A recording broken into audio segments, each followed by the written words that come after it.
Hey, what's going on guys? I'm Brett Madigan and welcome to my review of Outlast 2 for PC. Outlast 2 is a first-person psychological horror title developed and published by Red Barrels for PS4, Xbox One, and PC. Will the sequel outperform the original? Let's find out. This section may contain mild story spoilers, but let's be real, most of this stuff is in the blurb or in trailers anyway, so who are we kidding at this point? Outlast 2 doesn't shy away from throwing the player directly into the thrill from the get-go. Within the first 5 minutes of the game, you've already become aware that this universe is plagued with insanity. I like to see that in horror games. Some take way too long to get interesting, or ruin the suspense along the way. But not in Outlast. Oh, not in Outlast. To limit the amount of spoilers within this review, I'll briefly go over the narrative, then get into some of the elements that annoyed me. You guys should know me by now. If there's a problem, I'll outline it with red tape. The story of Outlast 2 begins by showing the player why the protagonist, Blake Langerman, and his wife Lynn are seeking answers to a pregnant woman's murder in rural Arizona. Now forgive me for being crude, but why are you explaining this via text? Okay, I won't be that guy that critiques everything, or you'd be here for a while, but I want to show that the backstory, if you can call it that, was presented in a manner that's rather odd. Most of the information about their apparent investigation is blasted at the player in light speed. 2 weeks ago, a young woman was found wandering, barefoot, pregnant, and alone on a barren stretch of highway 100 miles from the nearest... What? At first glance this may seem fine, though when you play the game more and more, you'll find that the backstory section quickly becomes redundant, meaning that you'll never touch this plot point ever again, unless Red Barrels are trying to link the pregnant woman with the endgame sequence, which I won't spoil, but you could probably hazard a guess as to what that might be. This was an issue I had with the first game as well. I just hoped that they could move on from that. Was this a big deal? No. Though being a game built around storytelling, it felt like something was just missing from the start. Oh, Jesus! Would it not have helped the narrative to provide a proper backstory that was more meaningful to the player? Like a cutscene that showed the relationship between these characters, or a reason as to why they're traveling by helicopter? I'm sorry, but I need more than because a pregnant woman was murdered for this to even be remotely believable. I say this because as a player, I wanted to understand these characters, why I should care about either Blake or Lynn. The main reason why this was an issue for me was because I felt no connection to Blake's wife. More on that later. It appeared that there were chunks of the investigation narrative that were loosely sprinkled throughout the game, or at least the start, yet the developer went out of their way to make it seem important. Beyond the start, most of it isn't even presented to the player again. Jane Doe. Sorry? Your daughter. She was 8 months pregnant? Blonde hair, cut like a boy's? Yeah. The helicopter crashes due to what appears to be some sort of EMP. This element isn't actually explained. It's just assumed knowledge that it was some sort of mind control wave. But tell me how? Oh wait. They might be leaving this out intentionally to sell us prequel DLC. Yay. Shortly after this, Blake wakes up to the rubble of a broken helicopter, though both the pilot and his wife are missing. This is where the story gets weird. Fuck. I want to outline a few things that broke the game's immersion before getting into the crucial narrative issues. This time around there are school sequences which act as the psychological pull for the narrative, so related to Blake having repressed memories about a horrible childhood event. At first you don't think anything of them, as it's mostly just aimlessly walking around until the game triggers an out for you. Throughout the game, these sequences get quite tiresome and repetitive. Clearly the developer needed time to kill, so these sections were added. There is little to no plot information presented to the player, thus making these scenes intrusive and immersion breaking without cause. We're not alone here. Okay, back to the narrative without getting too spoilery. It boils down to 3 religious factions. The Heretics cult led by Val, who believes the Antichrist should be born, for whatever reason. I wanna see your true face. For this one, I couldn't find an actual reference to the name, so I'm going with what Google tells me. They are called Testament of the New Ezekiel, ruled by a rambling old man called Noth. This guy believes that the Antichrist shouldn't live, and so is killing all the babies who are born within the village. Don't see why that links it, but okay. I'm so sorry. Where is the woman? And lastly, the Skald, who are former members of the Testament of the New Ezekiel, and now outcasts of that cult group. Each faction has their own motive for the crazy they ooze out. Is the Skull Messiah? You half-wit dog's cut. He ain't been transubstantiated yet. Though I don't understand any of this stuff because I wasn't brought up that way, or took any interest in religion. So you can bet your bottom dollar that I have no idea what's going on, and was so confused. Before I continue, I do want to outline a section of gameplay that was so crucial to the narrative that the developer purposely slowed the characters down. I'll play the section and let me know if you see what's wrong here. Oh shit, we have to run.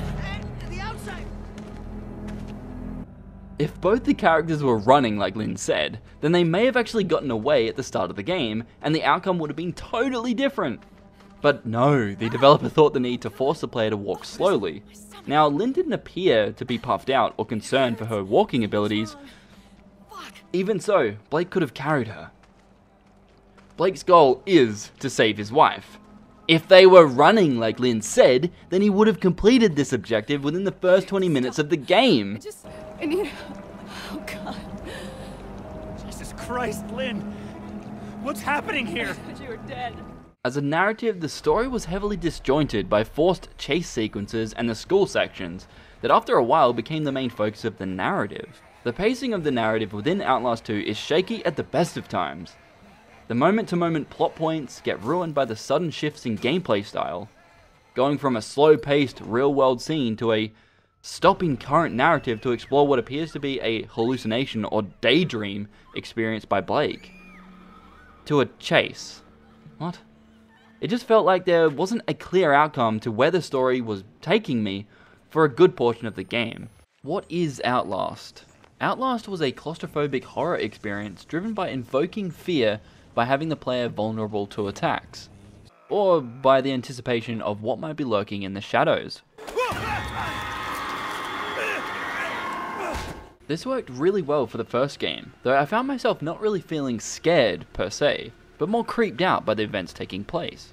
Outlast 2 seems to have forgotten this and tries to be something new. Yes, new isn't always a good thing. What do I mean by it not being a good thing? So this time we have a more open world environment, which is great, don't get me wrong. It's more how the developers chose to use this new open space that's the problem. With that open space, how do you drive the player into going the direction you want? You add linear pathways.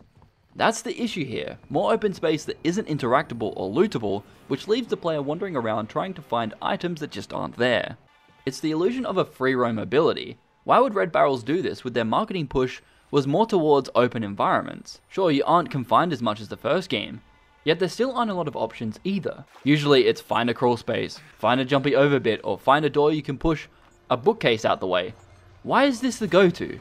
If I was a crazy loon, why would I cover my only entrance with a bookcase? Is the logic off, or am I overthinking this? What I found rather odd at the beginning of the game was that there was a puzzle that required a key to open the door, yet there weren't many other puzzles like this throughout the game. Just a little thing to think about, I guess.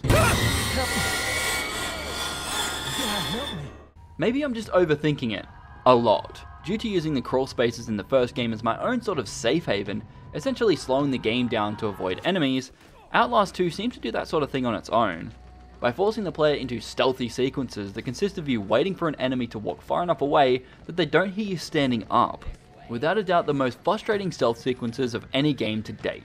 I don't care if I'm playing on Nightmare difficulty, there is no way either Marta, the Scythe Lady, or normal enemies can see me through pitch blackness, or hear me walking from 50 meters away. If she's a superhuman, please elaborate on this.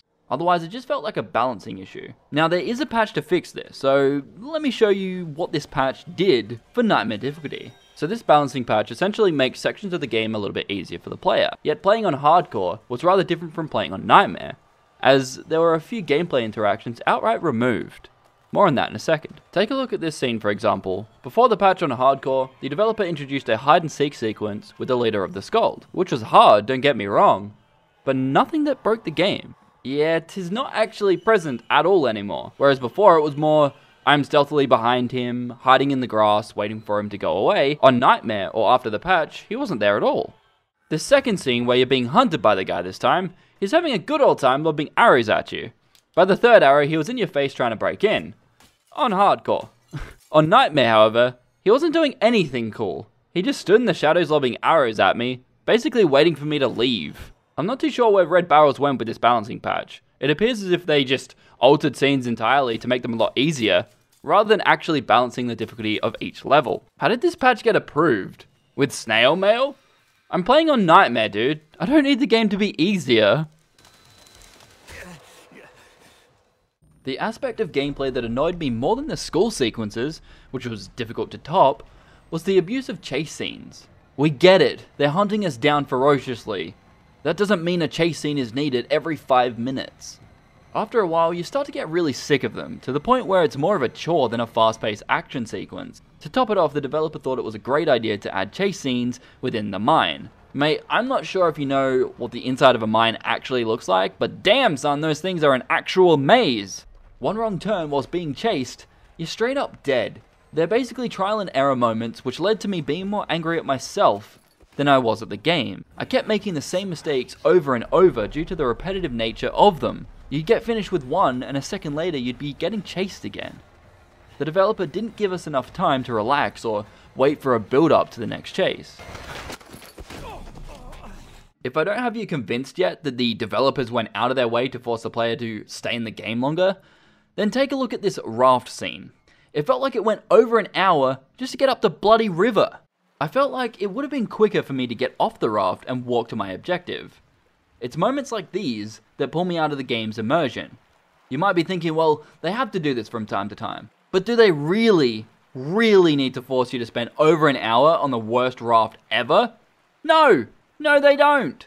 Before I finish up the gameplay section of this review, could someone please tell me what in the hell that light was all about? There's a note in the game that refers to the Murkoff Corporation from the first game. But that's a bit of a stretch to link them into this game based on one note, don't you think? Red Barrels. If they do anything near perfectly, it's sound design. Not only do they provide the player with a constant sense of creepy vibes, but I was more surprised that this feeling went on throughout the entire game. So well done, guys. Realistic sound is something that gives me chills. If you can provide that feeling, then I love you for it. To me, that's what true horror is. If you nail sound, and I'm always on my toes, then you've done your job right. Obviously, sound can break immersion if you get pulled out of it, like previously mentioned, but seriously, just take a listen to this scene. Be careful, little eyes, what you see. Oh, be careful, little eyes, what you see. There's a Father up above, and he's looking down in love. So be careful, little eyes, what you see.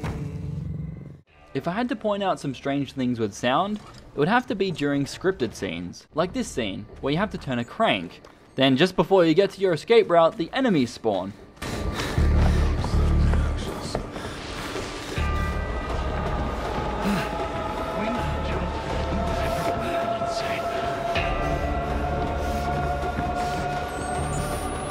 I knew it! For the fury of the Lord comes upon me!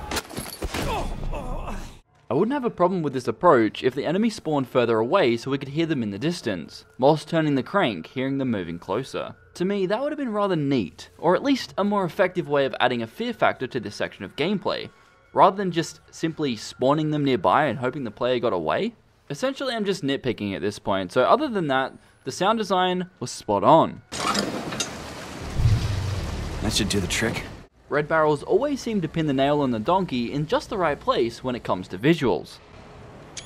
Their environments are beyond stunning, running on Unreal Engine 3 that doesn't come at a surprise at all. When it comes to PC optimization, there are some developers out there that really need to take notes from these guys. They know how to make it run on PC. Making the transition from the absolutely stunning to utterly gruesome environments is nearly seamless. There is nothing better than sneaking through a village to then be plonked back into the crazy nearly straight away. Red Barrels really don't want you to take in the environment, even though it's so beautiful. Why? What's your problem, guys? The stray sheep must be correct. Even though the game does use gore as a way to invoke fear or creepy vibes, the developers still nailed the look and feel of a crazy, disgusting universe. Jesus. I prayed for refrigeration. Verdict time. If sound and visuals were the game's only aspects, it would get a 10 out of 10. Though being mostly repetitive gameplay with school sequences ruining immersion, and the disjointed or confusing narrative just not hitting the mark, there's no way I'm going to sit here and pretend that this game is perfect. Maybe with a little tweaking to the school scenes, to maybe, I don't know, make sense, or spicing up the gameplay in a way that doesn't feel forced. Nobody likes to be forced into trial and error situations in a narrative-driven game. For me, it shows a lack of creativity. I felt as if the developer ran out of ideas, and that's what got put in at the end. These scenes were straight up time filler and outright annoying by the end game. Towards the end of the game, right before the chase sequences started to take focus, I was really enjoying the experience, minus a few bumps here and there. Even though I felt like Red Barrels removed stealth for action, it was a pretty solid game up until those points. Having a game world that's more open this time around didn't benefit Red Barrels as much as I think they had hoped for. Open environments are good and all, but if you aren't utilizing that environment, then what's the point? You may as well just create another game with narrow pathways. Red Barrels did help guide the player by using light sources in scenes that weren't so easy to follow the path, yet it didn't really help in moment-to-moment decision making, particularly during chases. But at least it wasn't trial and error, so I guess that's good. I'm sure the developer was trying to go for a more elaborate narrative this time around, making it all complex and weird, though it makes it extremely difficult to follow if the keynotes of the dialogue are mostly ramblings by the antagonist. Charged too strong already. You've murdered paradise. As a player, it didn't make sense for me to sift through the dialogue to try and make sense of it all, or there were way too many key plot points missing or unanswered for me to even care, which was sad. It's difficult to tell if that was intentionally done by the developer, to potentially see how the audience interprets the narrative. I still have no idea. Red Barrels clearly had a story they wished to present, but why waste its potential on rambling dialogue that isn't important? The experience could have been improved with a clearer tie-in for the school sequences or a proper backstory. Did I interrupt something between you two? Outlast 2 gets a 6 out of 10 from me. I'm Brett Madigan, thank you for checking out my review of Outlast 2, and I'll see you in the next one.